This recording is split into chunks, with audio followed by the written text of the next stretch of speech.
bem forte, aplauda ele.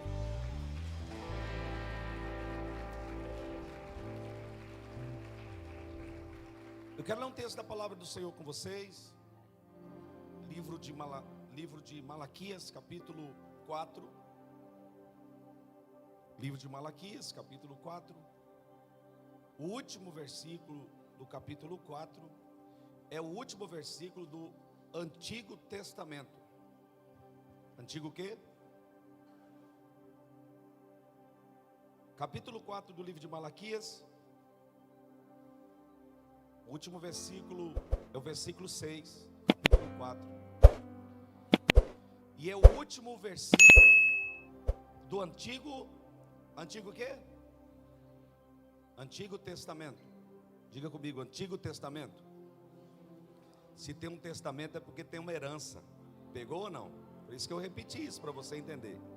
Se tem um testamento, tem uma herança. É o último capítulo e o último versículo do Antigo o quê? Testamento, guarda isso. Então olha para o irmão que está do teu lado e diga assim: está preparado para a herança? Só não desfruta quem não entendeu o que é o testamento. Se não entendeu, não desfruta. Vai ter sempre a mentalidade de escravo, de servo, né? E aí a mentalidade de servo, ela é tão problemática, uma problemática na mentalidade de servo. Eu carrego no meu nome servo, eu gosto desse nome servo. Mas tem que tomar cuidado com isso, porque senão as religiões acabam fazendo do servo um escravo. As pessoas que serviram tanto, que não tiveram tempo para nada. Não tiveram tempo para passear, não tiveram tempo para festejar, não tiveram tempo de comungar com a família. Por quê? Porque serviram demais. Era ensaio, era o culto de oração na segunda, era o ensaio do coral na terça, era a quarta-feira da libertação, era a quinta-feira da doutrina, era a quinta-feira da doutrina, era a sexta-feira forte, era o sábado, eita, época boa. Quem era da época do sábado da consagração? Ah, meu Deus. E aí a gente ia de manhã cedo, era bom demais. Era bom até que o pastor deixava a gente 1 hora de joelho. Era pior que os grãos de milho do meu pai, né? Mas estava lá, o sábado o dia inteiro consagrando. Domingo, escola bíblica dominical. E de noite, o culto, né? O culto da família. Eu não encontrei ainda o culto da família. O culto é para o Senhor, né? Com a participação da família. Mas se eu faço o culto da família, o culto dos jovens, o culto disso, a gente acaba associando. Por exemplo, o culto de libertação. Não pode ser um culto de libertação, porque todo culto há uma libertação. E a libertação é através da palavra. Então, a gente foi escravo por muito tempo, mas hoje nós somos livres. E além de sermos livres, nós somos filhos. E além de sermos filhos, somos co-herdeiro. Como assim? Eu não tinha direito à herança. Você não tinha direito à herança, porque teu nome não está no testamento. Seu nome não está no testamento, mas o nome dele está. O nome dele está. O seu nome não está lá, não está Maria, tá João, não está lá Fernando, não está lá Thaisa, não está lá Ricardo, não está lá Daniel. O nome não está lá, está até os profetas. Nosso nome não está no testamento. Mas esse pai que nos adotou, que nos deu direito a essa herança, ele é tão poderoso que qualquer pai pode adotar um filho. Vai lá, adota um filho, vai lá no conselho tutelar, prova que tem, e tem que provar que tem condições financeiras de manter o filho. Ah, eu quero adotar um filho, trabalha? Não. Tem casa? Não. Tem endereço fixo? Não. Vai ficar aí sem filho, porque para adotar um filho você tem que provar que tem condições de cuidar. Esse pai que adotou a gente é tão tremendo, tão poderoso, que ele não só tem condições de adotar, ele não só tem condições de colocar o nosso nome no testamento, como esse pai que nos adota, ele fez só, olha o que ele fez. Falou, através de Jesus derramou o sangue que foi vertido na cruz do Calvário. Agora nós carregamos ele no nosso DNA. Como assim, bispo? Nós carregamos ele, o sangue de Jesus está sobre nós. Então esse pai, qualquer pai adotaria o filho, mas não conseguiria fazer uma transfusão de sangue. Mas esse pai ele fez, ele derramou o sangue do filho e colocou nos filhos adotados. E todo o testamento é para nós, o Novo Testamento, o Antigo Testamento está lá para a gente, para quê? Para a gente desfrutar. Então tem coisa boa na palavra do Senhor. Olha o que está escrito aqui: e ele converterá o quê? Eu queria tanto que os adolescentes estivessem hoje aqui. Eu vim chegando, eu achei que ia ficar, não combinamos nada. Mas eu quero, até o final dessa mensagem, que alguém vá lá e traga eles para cá. Fala para apressar a palavra lá, que eu quero eles aqui. Queria que eles ouvissem isso. Por isso que eu achei legal que eles voltaram, né? Mas eles participaram da ceia e voltaram lá para... Mas eu queria, olha o que está escrito: e ele converterá o quê? O coração dos pais aos filhos, e o coração dos filhos a seus pais, para que eu não venha e fira a terra com maldição. Não fira a terra com maldição. Provérbios, se não me engano, no provérbio 26, eu não lembro agora qual verso, diz que maldição sem causa não acha território. Maldição sem causa não acha. Por exemplo, maldição hereditária. Algumas pessoas não acreditam, né? Há pessoas que não creem em maldição hereditária. Meu pai tinha, meu avô tinha, meu não sei quem tinha, e eu acabei tendo também. Essa maldição hereditária, se o homem está em Cristo, ele já é uma nova criatura. Essa maldição é quebrada. Quebrada em quem? É quebrada em Cristo. E eu, conhecendo a palavra, eu passo a viver os testamentos das promessas de Deus para a minha vida. Eu não vivo as maldições que vieram lá dos meus avós, dos meus pais. Eu falo meu para não ser seu, né? Há um texto na palavra do Senhor, que diz assim no livro do Êxodo, capítulo 20, versículo 5, não precisa colocar. Diz assim que Deus é aquele que visita a maldade dos pais dos filhos. Coloca aqui então para mim, vai, versículo 5 do capítulo 20 de Êxodo. Lá estava falando das leis, lá estava falando das leis de Moisés, lá estava falando da idolatria, para amar a Deus acima de todas as coisas. Êxodo, capítulo 20, verso 5. Olha o que diz aí, ó. Não te curvarás a elas, está falando das imagens, nem servirás, porque eu sou o Senhor teu Deus, sou Deus zeloso, que visita o quê? A iniquidade dos pais, aonde? Nos filhos, até a terceira e a quarta geração daqueles que me odeiam. Ponto, esquece isso aí. Poxa, mas está escrito lá que Deus visita a maldade dos pais nos filhos. Por exemplo, aqui, quem nunca, quando o filho ficou doente, ficou, meu Deus, me perdoa, ô Jesus, me ajuda. Quem nunca fez isso? Fala a verdade. Fala, pode ser sincero. Ai, meu Deus do céu, tem misericórdia de mim. Ô Jesus, sabe aquele pecado que eu fiz? Ó, por favor, me ajuda. Não, você não entendeu. Nós estamos falando que o Deus perdoador, nessa época, presta atenção, eles carregavam um adágio, uma gíria, um ditado popular. E agora Deus estava falando com eles, só que lá no livro de Ezequiel, e várias vezes eu encontro esse versículo de formas diferentes, e falando, porque por exemplo, na minha terra, fala assim, eu vou falar como fala lá. Chupou limão, ou chupou uma coisa azeda, lá chamava de desbotar o dente, mas não é desbotar, é embotar, né? Desgastar. O versículo no livro de Ezequiel, coloca para mim agora, Ezequiel capítulo 18, versículo 2, diz assim: se os pais que chuparam uvas rotas, olha o que está escrito, olha lá, que pensais vós, os que usais esta parábola sobre toda a terra de Israel, dizendo, os pais comeram uvas verdes, ou uvas rotas, e os dentes dos filhos se embotaram? Ou seja, você come e o seu dente fica embotado. Não dos filhos. Ô bispo, mas e o texto que diz que Deus visita a maldade dos pais dos filhos? Presta atenção nos tempos. Eu li o último versículo do último capítulo do Antigo Testamento, e a partir de então começa uma passagem, uma transição, porque em cada tempo Deus falava de uma forma com o povo, em cada tempo Deus falava de um jeito com o povo, cada geração ouvia de uma forma, diante de Deus falava de um jeito, Deus falava de uma forma. Por exemplo, você sabia que quando Deus deu ordens a Moisés, Deus deu leis a ele, e uma das leis era, olha que coisa interessante, fala para o povo de Israel, quando estiver no acampamento, quando forem fazer os seus excrementos, façam fora do arraial, cavem um buraco e enterrem.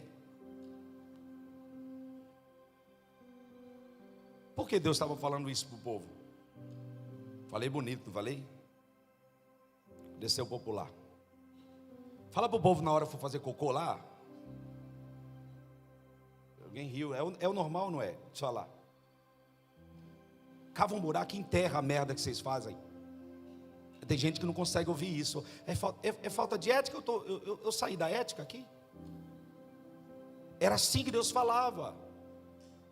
Manda o povo sair fora do arraial e cavem e enterrem. Agora, por que Deus falou com essa linguagem para o povo? Porque naquela época não existia o saneamento básico que tem hoje, que a gente tem o nosso banheiro em casa. Deus estava privando o povo de doenças. Então, quando Deus estava falando para uma geração de uma certa forma, Deus conhecia a necessidade de cada povo, de cada época. É que a gente, às vezes a gente não entende como Deus fala. Mas olha, presta atenção nisso aqui, ó. A mensagem que Deus está trazendo para nós, ela é contemporânea, mesmo sendo o texto do Antigo Testamento. A palavra do Senhor diz assim, ó. Vocês vão entender, eu estou fazendo tudo isso para você entender o que Deus vai falar.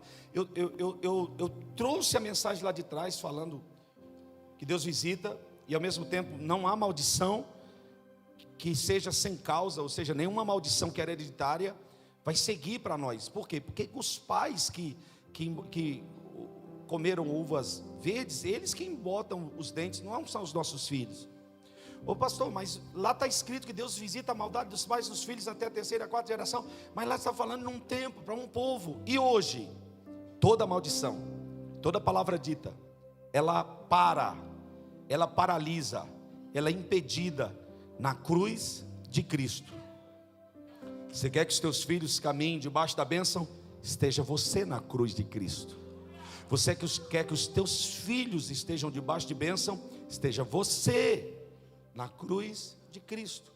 E nenhuma maldição vai alcançar você, nem os seus filhos.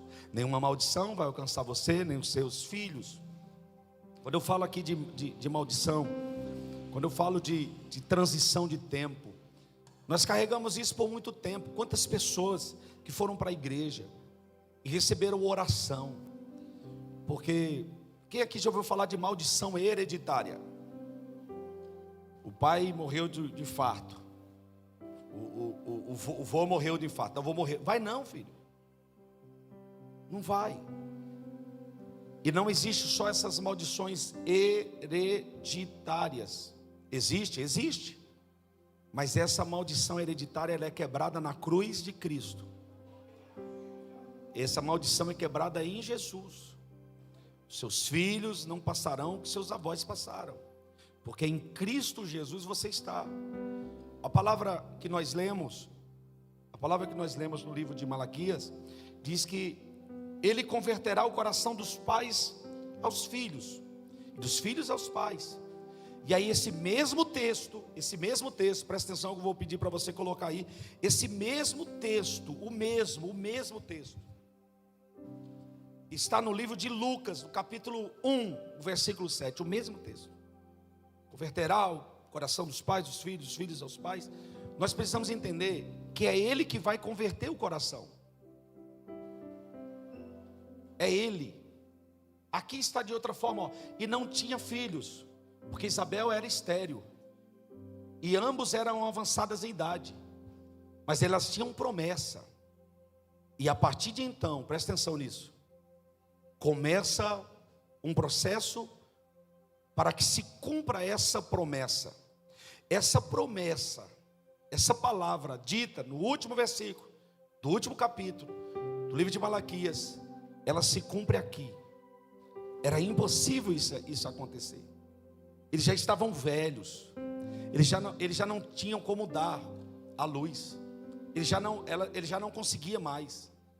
Mas diz a palavra que Deus faz o que Ele quer. O impossível pode acontecer. O impossível acontece. E aí eu vou te fazer uma pergunta. Você acha que é impossível o teu filho? Você acha que é impossível o teu esposo, o teu filho? Você acha que é impossível? É o 17, desculpa, eu falei 7, é 17. Você acha que é impossível acontecer? Você acha que é impossível? Quantos aqui tem pais que estão desviados e afastados do Evangelho? Quantos? Quantos tem pais que morreram afastados do Evangelho, longe? Quantos pais que vêm para a igreja, o filho está na biqueira? Nós não iremos aceitar, porque nós estamos debaixo de uma promessa. Você não vai aceitar nem os pais estarem na biqueira, nem os filhos estar. Por quê? Porque nós lemos o último versículo de um testamento e nós precisamos tomar posse disso. Nossos filhos serão bênção na casa do Senhor. Os pais serão bênção na casa do Senhor. O pai não está na igreja, mas o filho não está. Está errado, porque existe uma promessa aqui, existe um testamento aqui. Mas o filho está na igreja, mas o pai não está. E não adianta, irmão, não adianta vir para a igreja pular, rodopiar, bater palma, chorar, se não entender a palavra. Hoje eu estava passando na avenida e eu vi um moço. Eu olhei, a minha esposa disse: olha fulano. Eu disse: olha lá. Que pena, né, filha? Que pena. Eu vi ele com um cigarro na mão. Eu disse: eu não vou buzinar para ele, que ele vai ficar com vergonha, né? Os pais até foram para a igreja durante um tempo, mas uma palavra de maldição que fora dita, uma palavra de maldição que falou, leva uma pessoa. Embora cada um tenha um tipo de convivência, de caráter, né? Cada um tem um tipo de ser, de viver, né? A gente não pode culpar o pai, nem o filho, mas muitas coisas são influenciadas porque isso é uma palavra do pai, né? E não é certo. Eu estou falando aqui, se você, meu irmão, se você está na igreja, teu filho não está, hoje nós vamos tomar posse dessa palavra aqui. Hoje nós vamos pegar essa palavra aqui e os nossos filhos serão bênção na casa do Senhor. Porque eu estou aqui para transferir isso para a igreja. Nós estamos numa jornada profética que você não está entendendo. Eu vou te ensinar aqui a você usar essa palavra.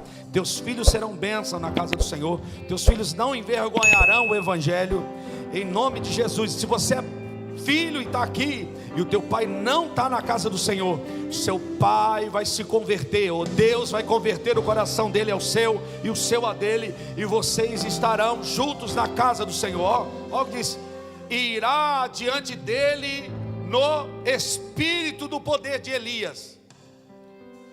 Irá diante dele, ou seja, na unção de Elias. Eu preguei aqui sobre Elias domingo passado.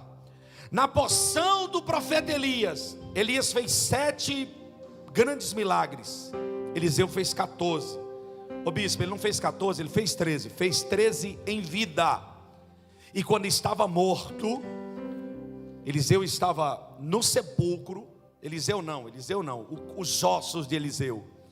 E aí foram colocar um soldado lá. E quando colocaram o soldado no sepulcro, tinha unção até nos ossos de Eliseu.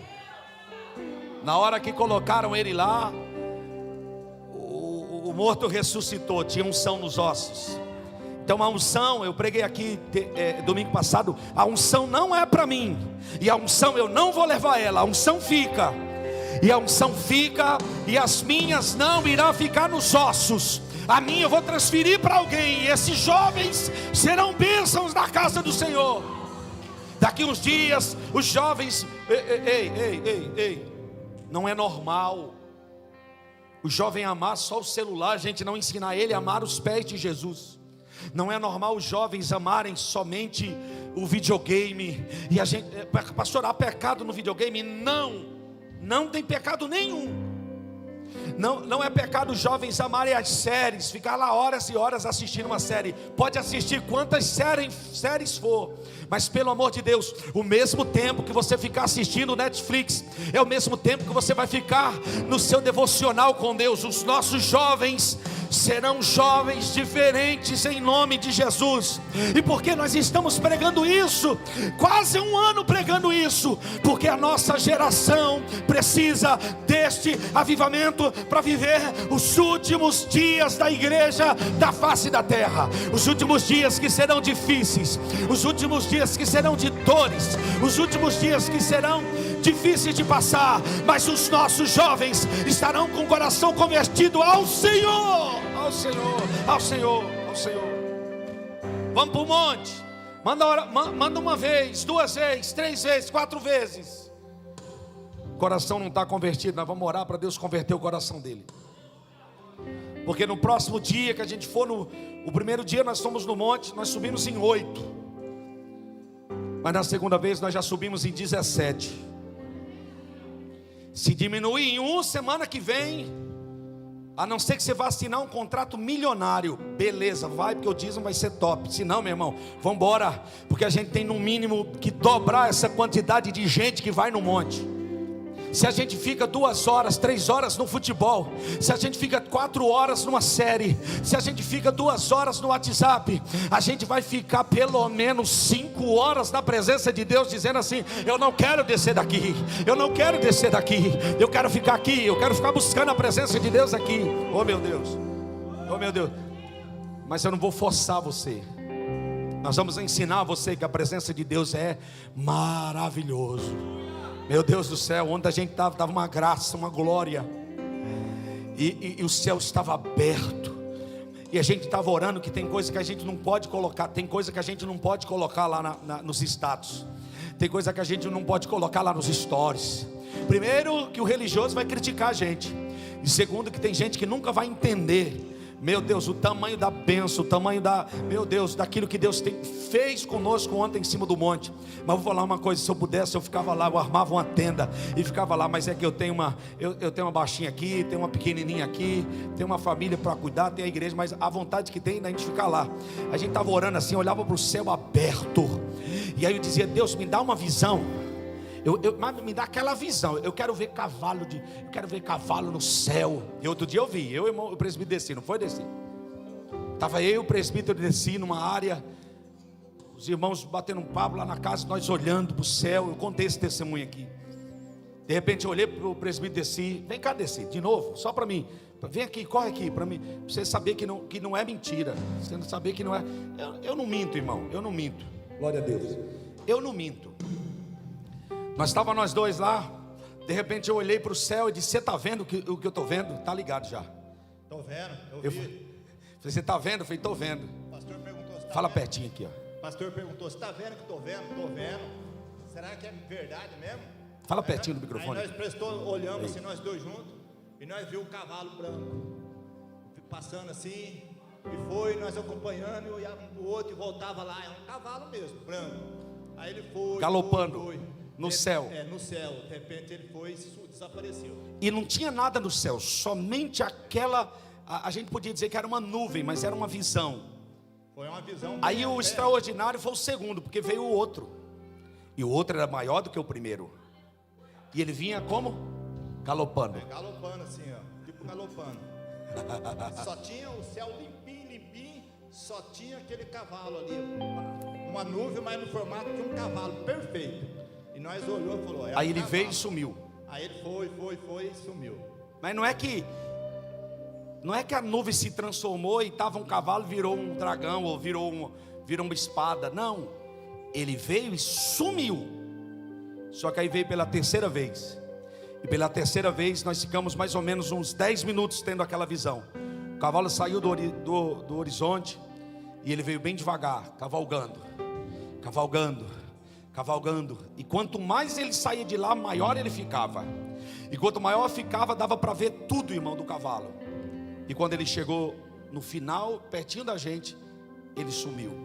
Aí eu disse para ele: você viu o que eu vi? Ele disse: eu só vi o cavalo, mas eu vi em cima de nós uma asa horrível passando em cima da gente. Eu estou falando isso porque a gente viu. Você viu? Vi. Se alguém disser para você que você não viu, você vai dizer o quê? Eu vi. Eu vi. Obrigado, viu? Aplaudir o Senhor pela vida do presbítero. Desliga aí. Eu estou falando que ontem eu estava assim, eu disse: Deus, me dá uma visão. E eu olhava para o céu e me disse: me dá outra visão, Senhor, me dá, abre. Eu quero ver algo diferente, eu quero mostrar para todo mundo que está aqui. Vamos passear? Vamos evangelizar? Não sei. Vamos assistir uma série? Que disposição é essa? Que a gente só tem para aquilo que não é. Eu não estou dizendo que não é no agrado de Deus. Pode jogar bola, pode. Joguem, em nome de Jesus, joguem bola todos os dias, é bom. E tomara que saia pelo menos uns 10 atletas daqui de perto da gente, para mandar um dízimo para cá de 100 mil, 200 mil. Estou crendo, estou vendo.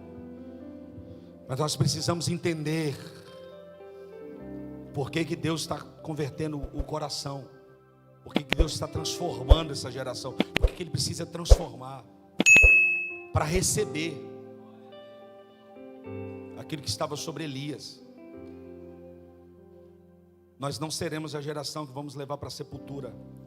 Nós somos a geração que iremos transferir. Nós somos a geração que vamos transferir para que essa geração ela venha fazendo milagres maiores do que o que Jesus fez. É para esse tempo que eu estou preparado. Eu vi um pastor falando esses dias a respeito de um acontecimento. Parece que tinha um professor ou era um diretor que não acreditava em Deus, e aconteceu algo lá na escola. E fizeram meio que uma brincadeira, chamaram os meninos para orar por um menino que estava enfermo. E Deus curou o menino lá.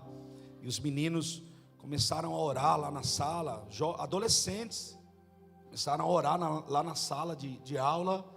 E de repente, acho que se converteu todo mundo lá, diretora, professor. E eles começaram a fazer um culto lá todo dia, fazendo um culto lá. Por quê? Porque se os velhos não fizeram, se os grandes não fizeram, se os pais não fizeram, os filhos vão começar a fazer na escola. Sabe onde foi isso? Aqui na cidade de Campinas. Se você procurar, se você pesquisar, você vai ver essa história.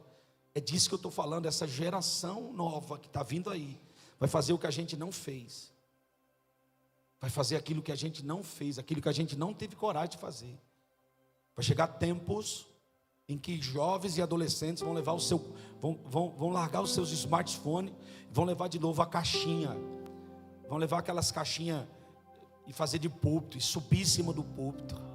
Os nossos filhos vão começar novamente a fazer cultinho dentro de casa, dando oportunidade. Vamos dar oportunidade para o irmão fulano, vamos dar oportunidade para o irmão ciclano. E aí nós vamos ficar chorando, nós vamos ficar se alegrando, porque nós iremos transferir isso para os nossos filhos. E os nossos filhos vão transferir isso para a próxima, e para a próxima, e para a próxima geração. Porque está no Antigo Testamento e está no Novo Testamento. E esse testamento eu estou apresentando a vocês agora. Nós receberemos daquilo que estava sobre Elias. O Espírito está sobre nós. Eu vou falar isso aqui. E o Espírito de profecia que está sobre essa geração, escute, não será uma geração ciumenta. Não será. A Bíblia diz assim, que Deus falou com Moisés. Moisés estava ouvindo a lamentação do povo, e Moisés começou a ouvir o povo. E aí Deus deu uma ordem para Moisés: separa 70 anciãos.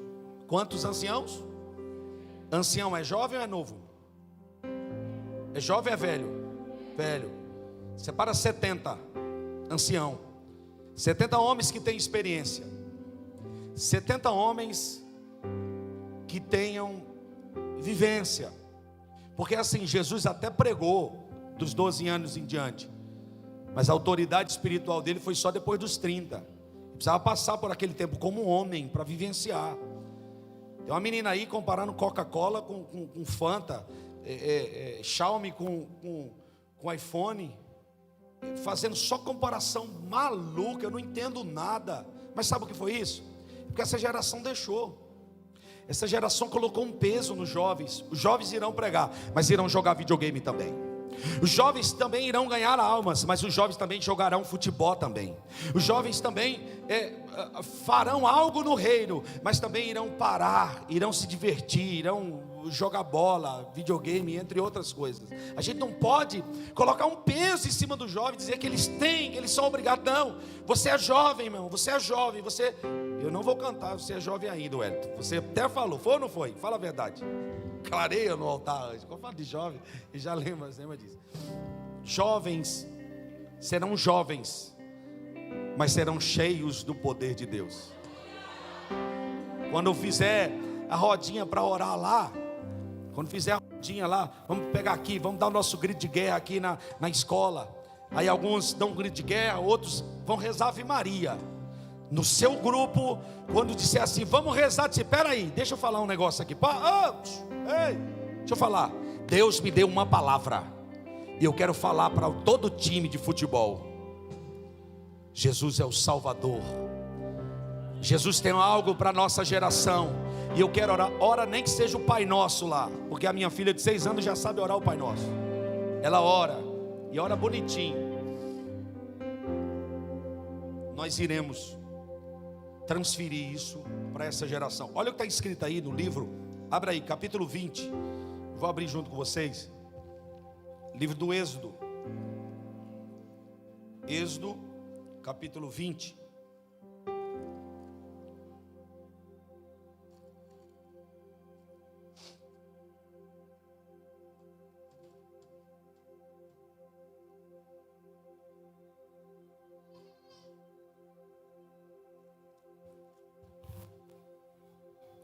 O versículo 5 diz que Deus visita a maldade dos pais nos filhos. Amém? Só que a palavra do Senhor, no capítulo 5, o que é que está escrito aí? Lê a partir do... Lê toda a igreja, no 3. 1, 2, 3. O que é que está escrito?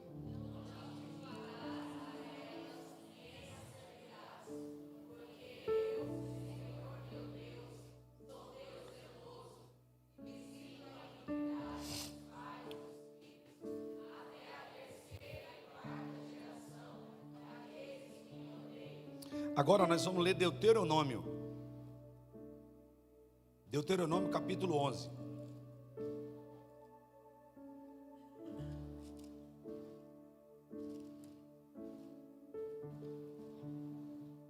Falei errado, Números 11. Desculpa. Números 11. Versículo 16.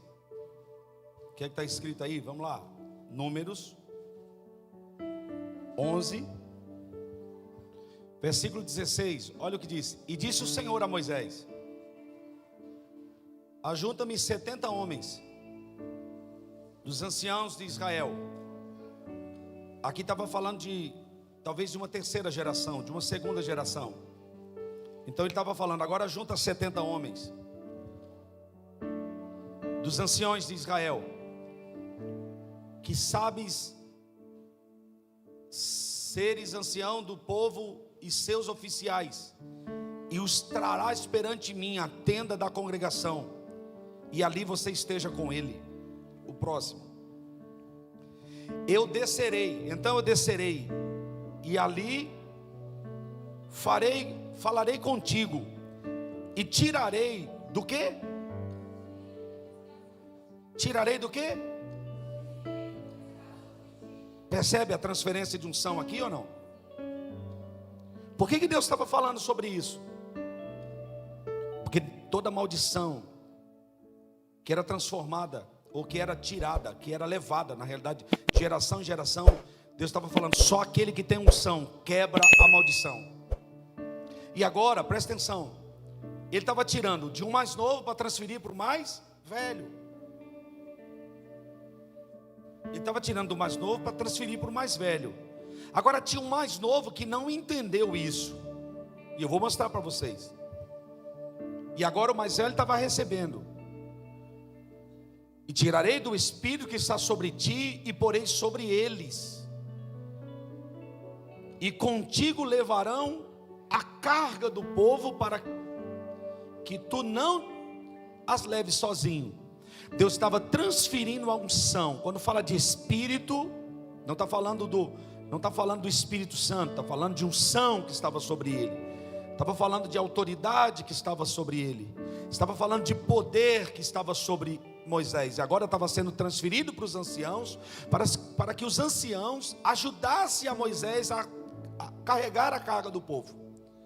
Esse texto é muito interessante. Eu queria que você depois lesse com tempo, com mais tempo, com calma, todo esse capítulo 11, mas eu vou pular agora. Agora você pula o versículo, para o versículo 23. E depois eu vou pedir para você pular outro. Porém, o Senhor disse a Moisés: teria sido encurtado a mão do Senhor, agora verás que a minha palavra se há de se cumprir ou não. A parte de Deus já estava sendo feita, e agora ele estava provando que tudo que Moisés estava fazendo estava sendo aprovado. Agora pula, vai para o 24, e eu vou até o 25, depois a gente pula. O 24 diz assim, 24: então saiu Moisés e falou as palavras do Senhor ao povo, e já juntou-se 70 homens dos anciãos do povo, e os pôs ao redor da tenda. O próximo. Então o Senhor desceu na nuvem e lhe falou, e tirando do Espírito que estava sobre ele, o pôs sobre aqueles 70 anciãos. E aconteceu que quando o Espírito repousou sobre eles, profetizaram, mas depois nunca mais. Eles receberam e começaram a profetizar. Agora o que eu quero te chamar a tua atenção. Nós lemos o 25, vou ler o 26 e vou continuar lendo. O 26 diz assim: porém no arraial ficaram 2 homens. O nome de um era Eldade e do outro era Medade. E repousou sobre eles o Espírito, porquanto estavam entre os inscritos, ainda que não saíram à tenda, e profetizaram no arraial. Segura aí. Quantos homens eram? 70. Mas 2 pegou, 2 ficou. E esses 2 começaram a profetizar. E os 2 continuaram profetizando. Não, talvez tu nunca achou isso na Bíblia, mas está na Bíblia, viu? Tu já leu um monte de coisa, já leu até a Bíblia toda, mas está na Bíblia. E profetizaram no arraial. Agora o próximo, olha que interessante isso aqui. Então correu um moço e anunciou a Moisés e disse: Eldade e Medade profetizam no arraial. Segura aí. Correram e entregaram a notícia para Moisés. Já pararam os 70, mas ainda tem 2 lá que estão profetizando. A notícia que chegou lá não era a notícia, que maravilha, tem 2 profetizando. Não. Vai lá, tem 2 profetizando. Aí você não entendeu. O que eu estou pregando aqui é para que se levante 70 pregadores na Ceia Church. É aquilo que está sobre. Eu recebo dezenas de mensagens de pessoas dizendo assim: ô bispo, eu ouvi a tua mensagem, e essa mensagem eu copio ela inteirinha e eu prego lá na minha igreja. Se fosse outra, ele ia dizer: não faz isso não. Não, meu irmão, aquilo que está sobre mim é para ser transferido, para que alguém use, porque da fonte que eu tomei, alguém um dia também tomou também. Então o que a gente está comendo, o que a gente está tomando, está transferindo para que outras pessoas também se despertem, sejam motivados e motivadores, para que sejam movidos de uma vontade de fazer algo. E essa vontade de fazer algo não pode ser só o videogame, o futebol, não pode ser só os encontros com os amigos. Essa vontade tem que ser: eu quero receber o Espírito de Deus sobre a minha vida. Aquilo que estava sobre Moisés é transferido para mim, aquilo que estava sobre Elias é transferido para mim. Eu quero receber, eu quero. Ficaram 2 lá profetizando. O próximo. Então Josué, escuta isso aqui, peraí, não lê tudo agora não, vem comigo. Então Josué, filho de Num, diga assim: esse jovem que não era ancião, servidor de Moisés. Lembra do que eu falei aqui? Só servia, só estava servindo e não estava entendendo o projeto. Não adianta só servir se não entender o propósito. Não adianta só servir, porque quem serve sem entender o propósito é escravo. Escravo não desfruta, escravo não transfere, escravo não vive, não compreende as escrituras, o testamento. E agora Josué, filho de Num, servidor de Moisés, um dos seus jovens escolhidos. Tem jovens escolhidos, sim. São jovens que são diferentes, sim. Respondeu e disse: Moisés, meu senhor, proíbe, manda parar isso aí. O que Deus tinha falado? Moisés, separa, transfere. Moisés, separa, transfere aquilo que está sobre ti para eles. E aí veio um jovem e disse: para, proíbe, não deixa não, não deixa eles fazer isso não, proíbe.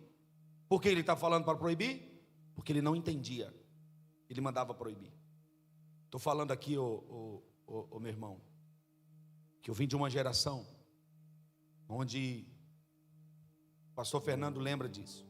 Nós temos alguns amigos em comum, e eu andei com um menino na época que era uns 2 anos mais novo que eu. E quando eu aceitei Jesus, eu comecei a caminhar com ele, comecei a andar com ele. E um dia a gente subia tanto no monte que a gente descia no espírito que estava no monte. Nós descia para a igreja. Que igreja? A igreja centrada, que não podia nem falar muito alto, mas lá tinha um irmão naquela igreja que ele dava um aleluia, glória a Deus, que até hoje eu não conheço ninguém para dar um glória igual a ele. Ele era fino, os decibéis subiam, ele dizia: aleluia, glória a Deus, aleluia, glória a Deus, no meio da igreja. Era só ele, irmão. Igreja cheia, bonita, mas gelada, fria. E só ele: aleluia, glória a Deus. Eu disse: meu Deus. A gente foi ver a casa do irmão. Morava numa casinha simples, vivia da ajuda das pessoas.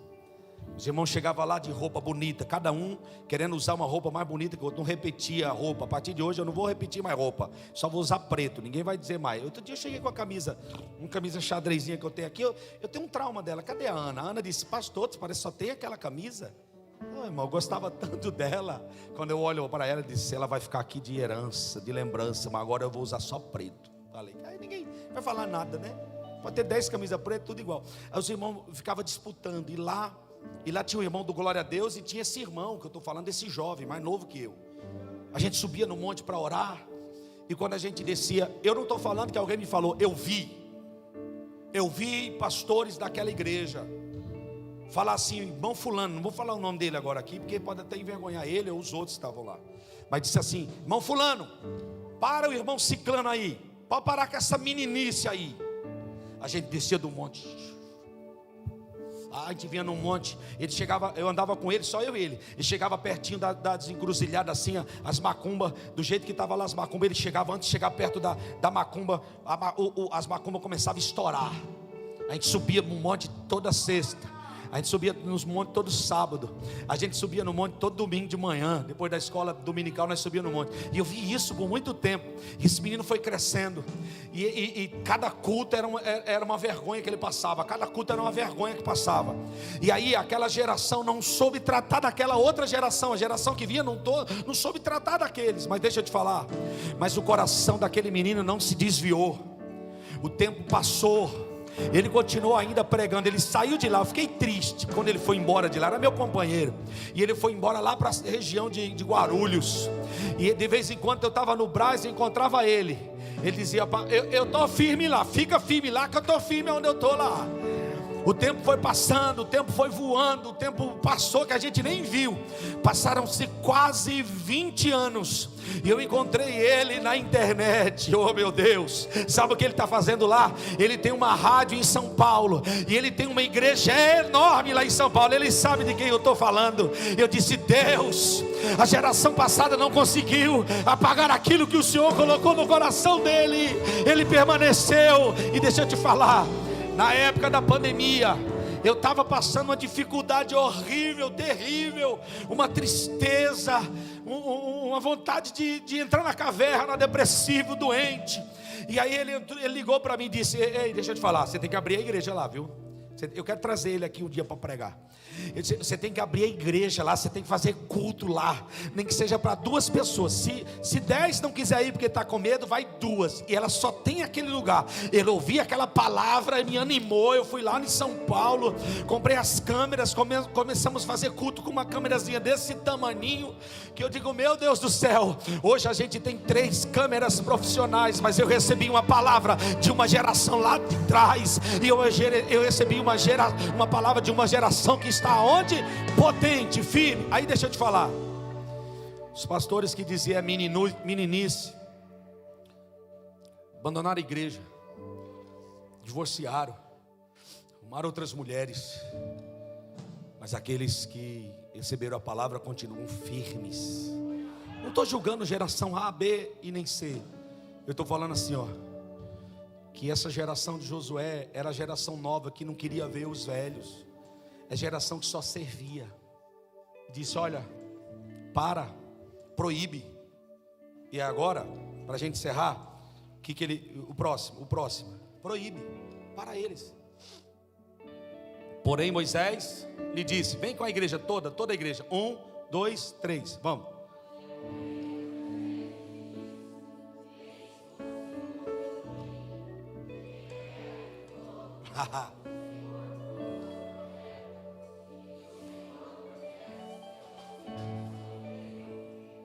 Quem dera se todos fossem o quê? Profeta. Talvez você é profeta e você não sabe. Talvez você é profeta e não sabe. Porque para ser profeta tem que ter o espírito de sabedoria, o espírito de discernimento, tem que ter o espírito de ousadia, de sabedoria e de intrepidez. E aí, se você tem esse espírito, se tem sabedoria na palavra, você é profeta. O espírito de profecia, o profeta não é só aquele que revela, mas aquele que profere, profecia, que fala. Eu quero decretar, eu quero liberar uma palavra profética sobre a sua vida. Levante a sua mão. Deus vai te levantar como profeta para essa geração. Pega essa. Deus vai te levantar como profeta para esta geração. Deus vai levantar profeta nesses últimos dias, que não vai ter medo da palavra, e que o Espírito do Senhor repousará sobre todos os que desejam ser